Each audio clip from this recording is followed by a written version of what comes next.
Era el año 990 a.C. El sol se alzaba sobre las murallas de Jerusalén mientras el pueblo reunido lloraba. El rey David acababa de morir. El amado por Dios, el gran guerrero que había convertido a Jerusalén en el reino más poderoso, los había abandonado. Y pronto los reinos extranjeros aprovecharían la debilidad. Toda su esperanza estaba en un joven ilegítimo, fruto de un oscuro adulterio. Su nombre, Salomón.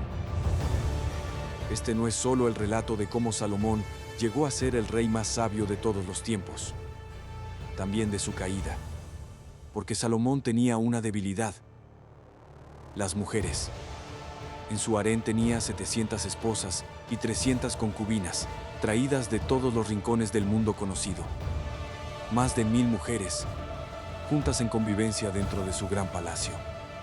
Princesas de Egipto, damas de Moab, mujeres de Amón, de Edom y de Sidón, cada una con sus propias culturas y sus propios dioses. Salomón no cayó en batalla, cayó en su propia oscuridad, y con él, el reinado más poderoso de Israel. Era una noche silenciosa en Jerusalén. Desde lo alto de su palacio, el rey David observaba la ciudad que Dios le había entregado. De repente vio algo que atrapó su atención. Ella. Una mujer se estaba bañando en el patio. El agua resbalaba por su piel, brillando como si cada gota fuese un destello de plata. No debía mirarla. No debía desearla. Pero lo hizo. ¿Quién es esa mujer?, preguntó, sin apartar la vista. Un siervo, tembloroso, respondió: Es Betsabé, esposa de Urías elitita. Esposa. Aquella palabra debería haber sido un muro, un límite que no debía sobrepasar. Pero David no era solo un rey, era un hombre con poder absoluto. No solo había conquistado Jerusalén, había liderado a Israel en impresionantes batallas hasta convertirlo en la nación más poderosa de la región. Pero la oscuridad de las guerras y el poder habían cambiado su corazón. Se creía invencible. Ya no discernía el bien del mal. Entonces, ordenó con voz firme: Tráiganmela. Esa noche, David tomó lo que no le pertenecía. El deseo le consumió y en un acto de abuso de poder, se acostó con ella. Pero este acto tendría consecuencias. Betsabé quedó embarazada. El rey sintió el frío recorrerle la espalda. Pronto la barriga de Betsabé crecería y se descubriría su pecado. Tenía que conseguir que todos creyeran que el embarazo había sido de su marido. Entonces, ordenó que Urías regresara del campo de batalla. El guerrero llegó, cubierto de polvo y gloria, con la lealtad brillando en su mirada. David lo recibió como a un hermano de armas, lo agasajó con vino, lo llenó de halagos y le dijo: Has peleado con valentía. Ve a casa y disfruta de tu esposa. Pero Urías no lo hizo. A la mañana siguiente, David lo encontró durmiendo en la entrada del palacio, como un soldado en guardia. ¿Por qué no fuiste con tu esposa?, le preguntó David. Urías le contestó: Mis hermanos duermen en el campo. El arca de Dios aún no ha vuelto. ¿Cómo puedo descansar con mi esposa mientras Israel sigue en guerra? David no supo qué contestar y se retiró a su habitación a pensar. Si Urías no pasaba la noche con Betsabé, descubrirían su pecado. Entonces David tomó una oscura decisión. Esa misma noche escribió una carta al comandante del ejército. Poned a Urías en la primera línea de batalla. Cuando la lucha arrecie, retiraos y dejadlo solo. La selló con su anillo real y la entregó al propio Urías. El guerrero partió, sin saber que llevaba en sus manos su propia sentencia de muerte. Días después, Urías estaba luchando en primera línea de la batalla, cuando de repente, sus compañeros le abandonaron. Solo y acorralado, cayó muerto por las espadas de los enemigos. Cuando la noticia llegó a Jerusalén, David se reclinó en su trono. El problema había desaparecido. La muerte de Urías había sido un sacrificio silencioso para proteger su honor. Nadie sospecharía. Y ahora, Betsabé le pertenecía por completo. Tras un breve luto, el rey la tomó como esposa. La llevó a su palacio, al lecho real, y su embarazo se convirtió en algo normal a los ojos del pueblo. Otro hijo del rey. Pero en los cielos, Dios lo había visto. Y el Señor envió al profeta Natán a impartir justicia. Natán se presentó en la sala del trono y con voz firme le dijo a David: Así dice el Señor: Te ungí como rey sobre Israel, te libré de Saúl, puse en tus manos su reino y te habría dado aún más. Pero tomaste lo que no era tuyo. Asesinaste a Urías con la espada de los amonitas y tomaste a su esposa. Por eso, la espada jamás se apartará de tu casa. David sintió que la tierra se abría bajo sus pies. Creía que su crimen estaba enterrado, pero estaba desnudo ante los ojos de Dios. Cayó de rodillas y se arrepintió. He pecado contra el Señor. Natán asintió y respondió: Dios te ha perdonado. No morirás. Pero por tu pecado, el hijo que has concebido con Betsabé morirá. David sintió un escalofrío recorrer su piel. Clamó a Dios por misericordia, ayunó, oró y suplicó durante 7 días. Pero finalmente, el bebé dejó de respirar y murió. Betsabé lloró en la intimidad de su alcoba. El dolor de perder a un hijo era un abismo sin fondo. Entonces David entró en su aposento, la tomó en sus brazos y le susurró: Dios aún está con nosotros. Y en el tiempo señalado, Betsabé volvió a concebir. El niño nació en la casa del rey, y cuando los siervos lo pusieron en los brazos de David, él sintió algo distinto. No era solo su hijo. No era solo un príncipe, era un nuevo comienzo. Lo llamaron Salomón, que significa paz. Salomón creció bajo la tutela de Natán y a la sombra del trono. Sus hermanos mayores lo miraban con desprecio. Mientras ellos entrenaban para la guerra con espadas y lanzas, Salomón aprendía la sabiduría de la ley de Dios. Mientras ellos cabalgaban y conspiraban en los pasillos del palacio, él meditaba en las palabras de los profetas y en los salmos de su padre. Natán le decía: Tú eres el elegido. Pero ser el elegido no era un privilegio, era una sentencia. La envidia lo rodeaba. Adonías, su hermano mayor, se creía el legítimo heredero, y Joab, el general de David, conspiraba en las sombras. Y el día que tanto temía llegó. Los sirvientes del palacio iban y venían con rostros tensos. David, el gran rey, estaba muriendo. El hombre que había derrotado a gigantes y había llevado a Israel a ser un poderoso reino, ahora yacía débil, envuelto en mantas, con la respiración entrecortada. Salomón avanzó lentamente hacia el lecho de su padre.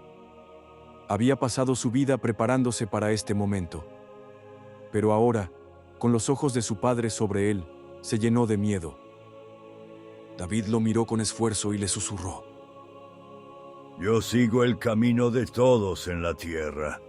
Esfuérzate y sé hombre, y sigue los mandamientos del Señor tu Dios. Pero entonces lo miró con firmeza y le dijo: Tienes que hacer justicia con Joab, el general que derramó sangre inocente. No lo dejes sin castigo. Y ten cuidado con Adonías, tu medio hermano. Y de repente, David inclinó la cabeza en su lecho. El rey más grande de Israel cerró los ojos por última vez y murió en paz.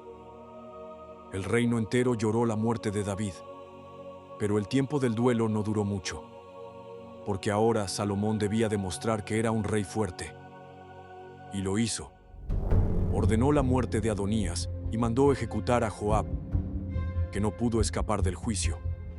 Hizo cumplir la sentencia contra Simei, quien desobedeció sus órdenes, y selló su destino. Los enemigos al trono fueron eliminados y comenzó una nueva era para Israel. El sol se levantaba sobre las murallas de Jerusalén y Salomón observaba el reino desde su ventana. El reino que heredaba era vasto y complejo.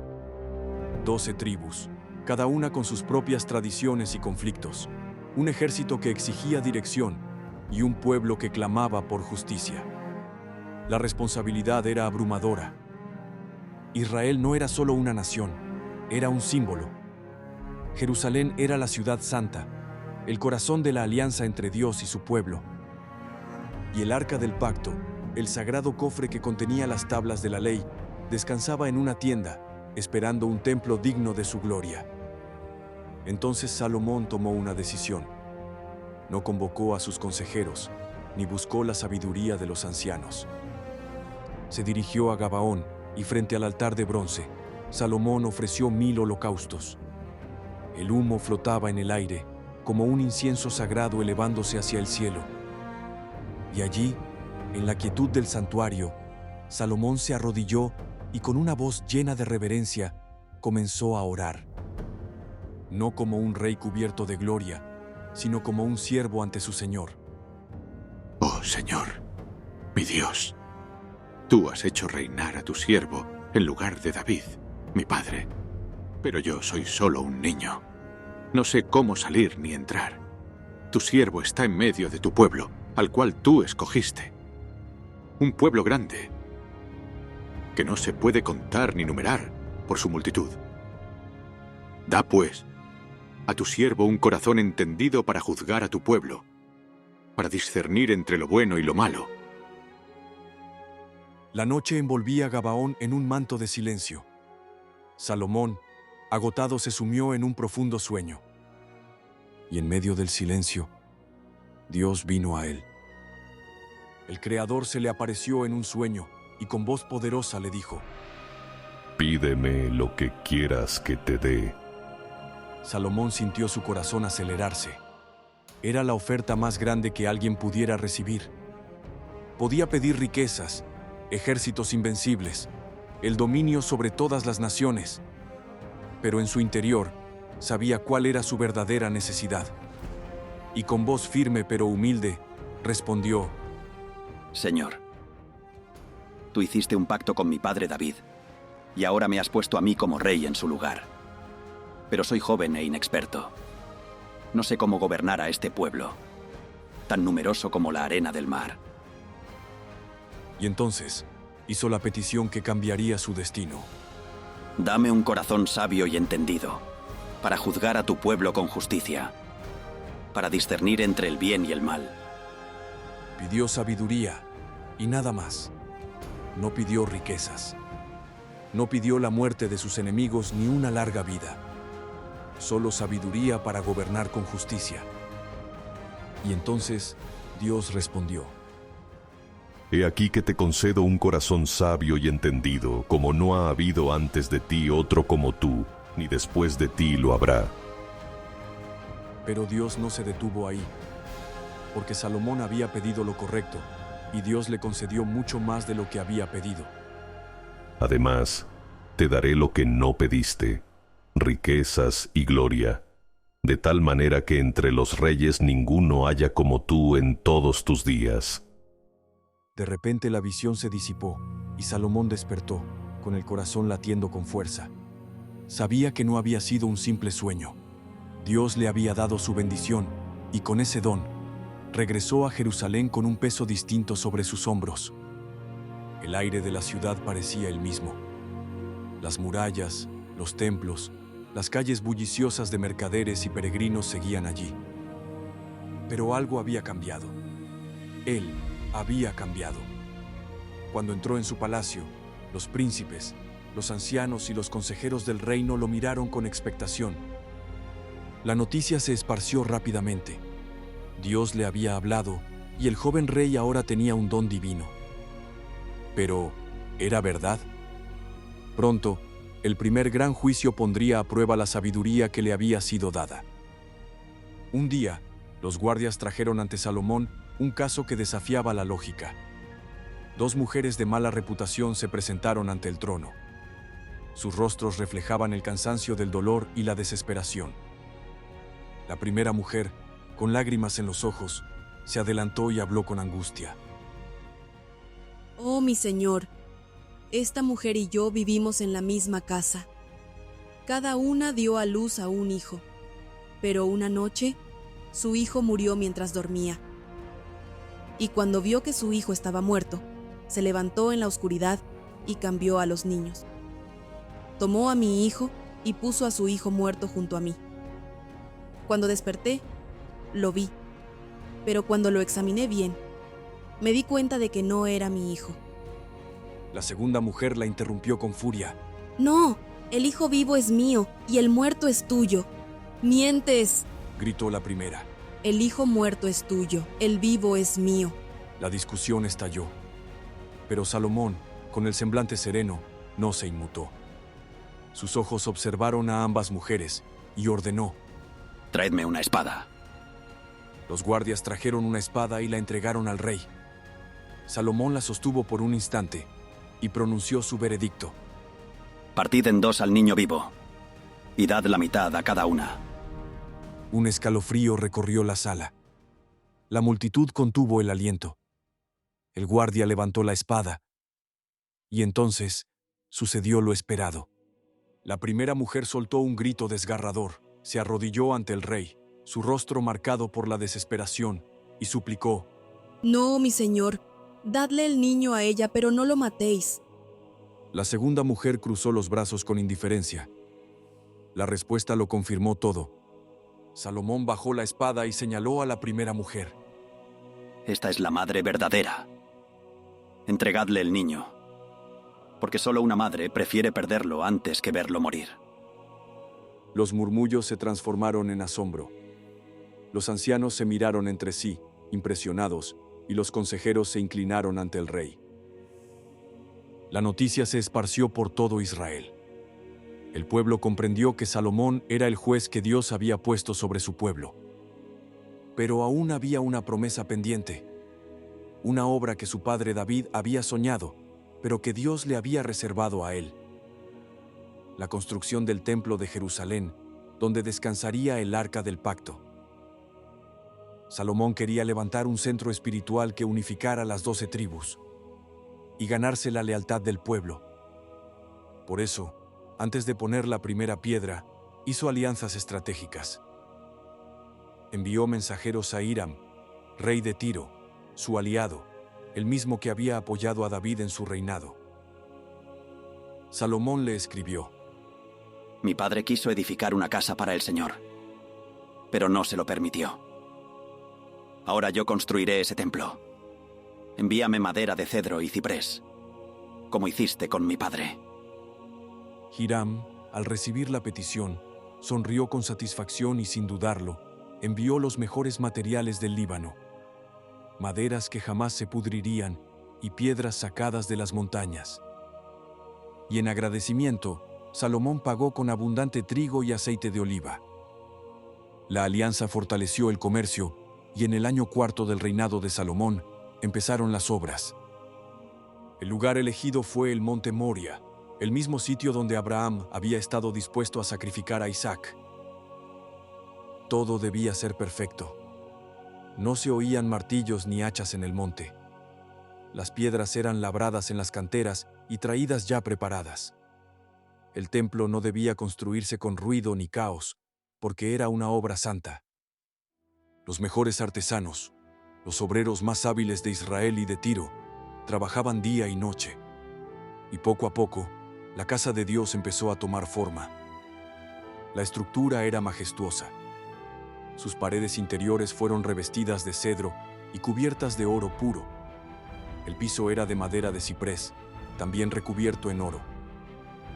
Pero lo más sagrado estaba dentro. Allí descansaría el arca del pacto, sobre 2 enormes querubines de oro. Mientras la obra avanzaba, el Señor habló con claridad a Salomón: Si andas en mis estatutos y cumples mis mandamientos, estableceré mi pacto contigo como lo hice con David, y habitaré en medio de Israel. La promesa era clara. el templo sería el lugar donde Dios se encontraría con su pueblo. Pero todo dependía de la fidelidad del rey y de la nación. La obra tomó 7 años, y cuando el último adorno fue colocado, el templo de Jerusalén resplandecía bajo el sol. El sueño de David había sido cumplido. Pero el templo no sería un verdadero santuario hasta que la presencia de Dios lo llenara. Y para eso, Salomón debía consagrarlo. Desde cada rincón de Israel, ancianos, príncipes, sacerdotes y todo el pueblo de Israel se congregó para la dedicación del templo. Bajo un sol radiante, los sacerdotes tomaron el arca y la llevaron en procesión desde la ciudad de David hasta el templo. Miles de sacrificios fueron ofrecidos en el camino mientras las trompetas resonaban en el aire. De repente, una nube espesa descendió sobre el santuario. No era una nube común. Los sacerdotes tuvieron que detenerse. No podían seguir ministrando porque la presencia de Dios llenó el templo con una intensidad abrumadora. El pueblo miraba con asombro y reverencia. Todos sabían lo que aquello significaba. Dios había aceptado su casa. Salomón, conmovido por lo que veía, se puso de pie ante el altar. Elevó sus manos al cielo y oró con voz fuerte para que todo Israel escuchara. Oh Señor, Dios de Israel, no hay Dios como tú, ni en los cielos, ni en la tierra. Rogó a Dios que sus ojos estuvieran siempre sobre aquel lugar. Que cuando Israel orara mirando hacia el templo, Él escuchara desde los cielos. Y que cuando pecaran y se arrepintieran, Él los perdonara. Cuando terminó su oración, Salomón se arrodilló y levantó sus manos. Y entonces, Dios respondió. El fuego descendió del cielo. Las llamas cayeron sobre el altar y consumieron los sacrificios con un estruendo ensordecedor. Por 14 días, Israel celebró la dedicación del templo. Hubo fiestas, sacrificios, banquetes y alabanzas sin cesar. El pueblo regresó a sus casas con gozo, sabiendo que Dios estaba con ellos. Y Salomón entendió que su grandeza estaba en su relación con Dios. Pero pronto, esa relación se oscurecería. Salomón, ahora con la bendición de Dios y el pueblo, se dispuso a construir su propio palacio. El templo había tomado 7 años en ser edificado, pero su palacio tomó 13. Era una obra majestuosa, construida con las mismas piedras finas y madera de cedro que el templo. Sus salas eran inmensas, adornadas con columnas de mármol y puertas de oro. Jerusalén se transformó en la joya del mundo antiguo. Bajo su reinado, Israel vivió su época de mayor esplendor. Nuevas ciudades fueron fortificadas, los caminos mejorados y el comercio floreció. Levantó puertos y rutas comerciales que conectaban a Israel con Egipto, Arabia y Fenicia. El reino se llenó de riquezas, con tributos que llegaban de todas partes.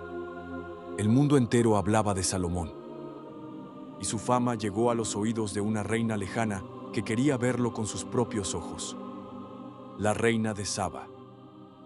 Cruzó desiertos y montañas con una caravana cargada de riquezas, y finalmente, Jerusalén apareció en el horizonte.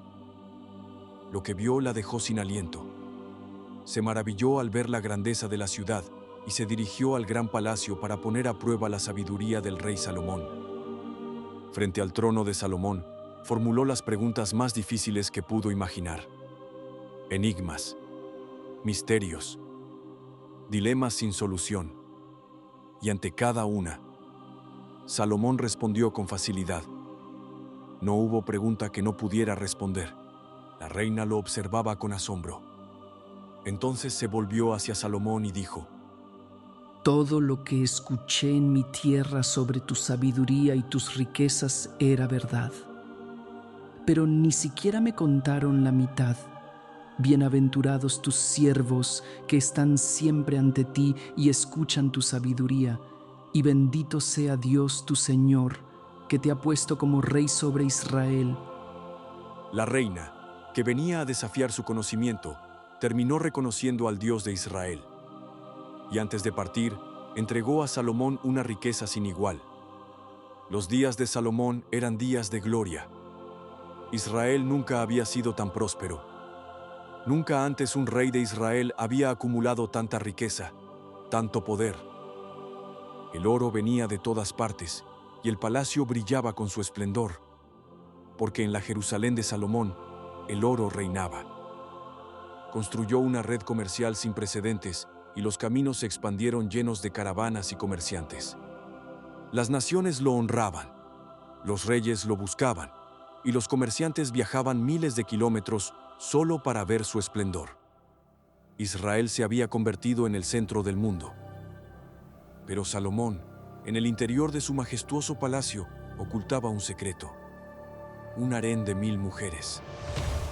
Desde princesas etíopes de piel como el ébano hasta las hijas de faraones, cuyos ojos guardaban los misterios del Nilo. Cada mujer era un mundo, una historia, un enigma que Salomón se deleitaba en descubrir y entender.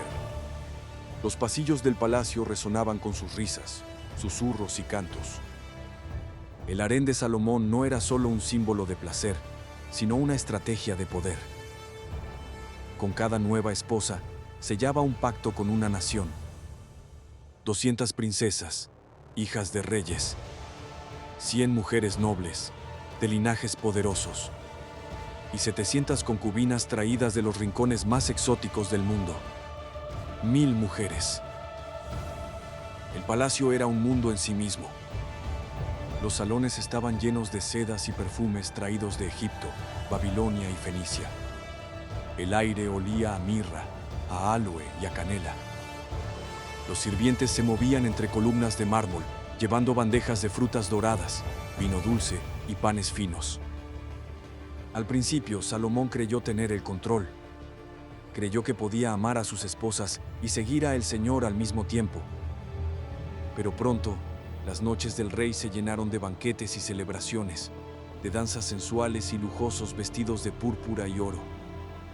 Su corte se convirtió en un laberinto de susurros y secretos. Las mujeres competían por su atención mientras sacerdotes extranjeros susurraban al oído del rey. Mientras el hombre más sabio del mundo se perdía en el placer. Israel comenzaba a alejarse de Dios. Muchas de ellas no hablaban hebreo, ni conocían la historia de Israel. Cada una de ellas tenía sus propias culturas y sus propios dioses. Día tras día, sus esposas lo persuadieron. ¿Por qué solo rendir culto a un Dios? ¿Acaso nuestro pueblo no tiene también dioses poderosos?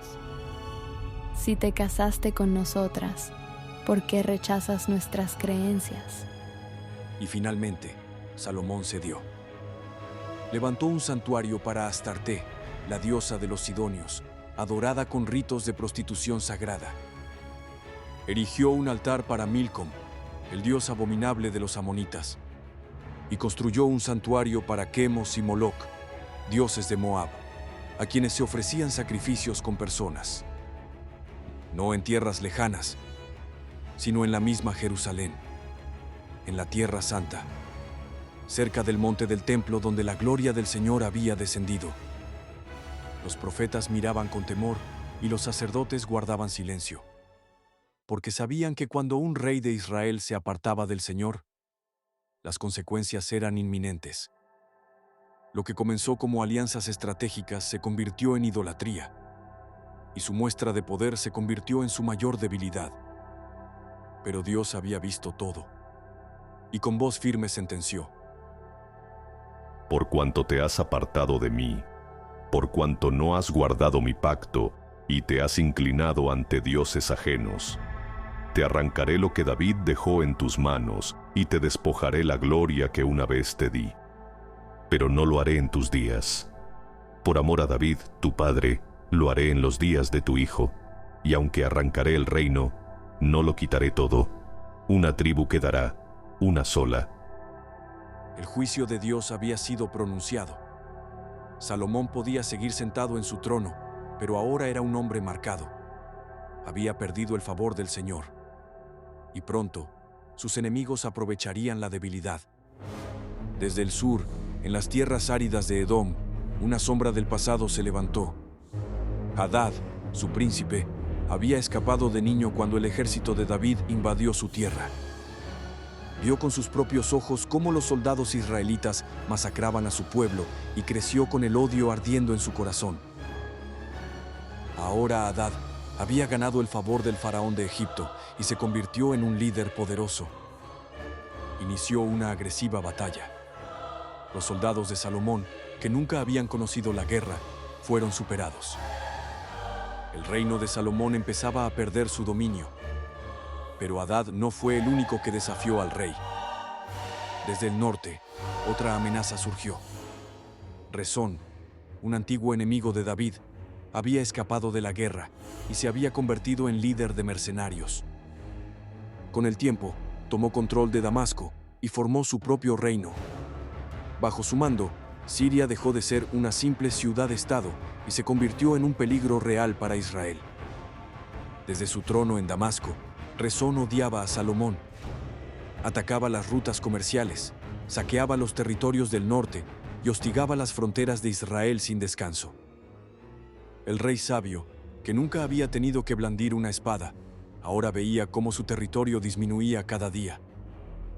Pero lo peor aún estaba por venir, porque el enemigo más peligroso de Salomón no estaba fuera de Israel, estaba dentro.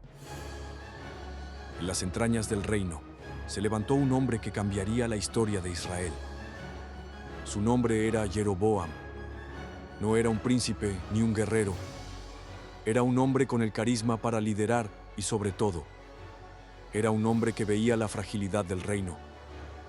Los años de impuestos pesados y las grandes diferencias entre los campesinos y los ricos habían sembrado el resentimiento en el pueblo. Jeroboam lo vio, y un día, cuando salía de Jerusalén, se encontró con un profeta. De repente, el profeta tomó su manto nuevo, lo rasgó en 12 pedazos y declaró: Así dice el Señor: voy a arrancar el reino de Salomón y te daré 10 tribus, y solo una tribu quedará para la casa de David, por amor a Jerusalén. Jeroboam quedó inmóvil. Su respiración se aceleró y tomó una decisión. Se levantaría contra Salomón. Ese era su destino. Cuando la noticia de la profecía llegó a oídos de Salomón, el rey entró en furia. Ya había perdido el favor de Dios, y sus enemigos del norte y del sur le acechaban. Pero Jeroboam no era un enemigo extranjero, era un israelita, un hombre del pueblo. Si el pueblo escuchaba su mensaje, el reino podría caer en una guerra civil. Entonces Salomón ordenó su captura y ejecución, pero Jeroboam escapó a Egipto. Desde allí, esperaría su momento. Y cuando Salomón muriera, regresaría a reclamar lo que Dios le había prometido. Los días pasaban lentos. Los enemigos atacaban las fronteras y los sacerdotes caminaban en el templo con miradas preocupadas. En el silencio de su habitación, Salomón levantó la vista hacia el cielo. Pero el cielo no respondió. Dios ya no hablaba con él. En sus últimos días, Salomón escribió palabras llenas de amargura en el libro de Eclesiastés. El rey más sabio que jamás gobernó Israel se consumió por el peso de sus propios errores.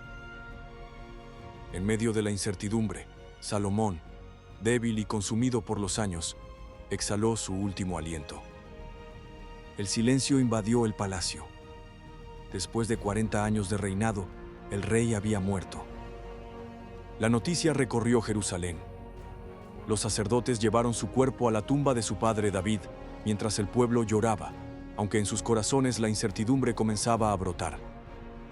Porque todos sabían que Roboam, su hijo, no era como su padre. Y lo que Salomón construyó en 40 años se desmoronaría en días.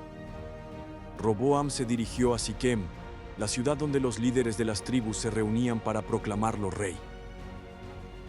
De repente, Jeroboam, el hombre al que Dios había prometido 10 tribus, se colocó ante el nuevo rey y habló en nombre del pueblo. Tu padre nos impuso un yugo pesado. Alivia la carga y te serviremos con fidelidad. Todo Israel esperaba su respuesta, Pero Roboam pidió 3 días para pensar, y en esos 3 días tomó la peor decisión de su vida. Los ancianos, hombres que habían servido a Salomón, le aconsejaron: Si hoy sirves al pueblo, ellos te servirán para siempre. Si les das descanso, te serán fieles. Pero Roboam no quería parecer débil. Así que rechazó el consejo de los sabios y buscó otro consejo, el de los jóvenes. Los jóvenes con arrogancia le aconsejaron: Diles esto. Mi dedo meñique es más grueso que la cintura de mi padre. Si mi padre les impuso un yugo pesado, yo lo haré aún más fuerte. Y Roboam los escuchó. En el tercer día, se paró ante todo Israel y pronunció su sentencia. Y con ellas, partió en 2 el reino. La reacción del pueblo fue inmediata. Los líderes de las tribus se miraron unos a otros y en un solo grito rechazaron la casa de David.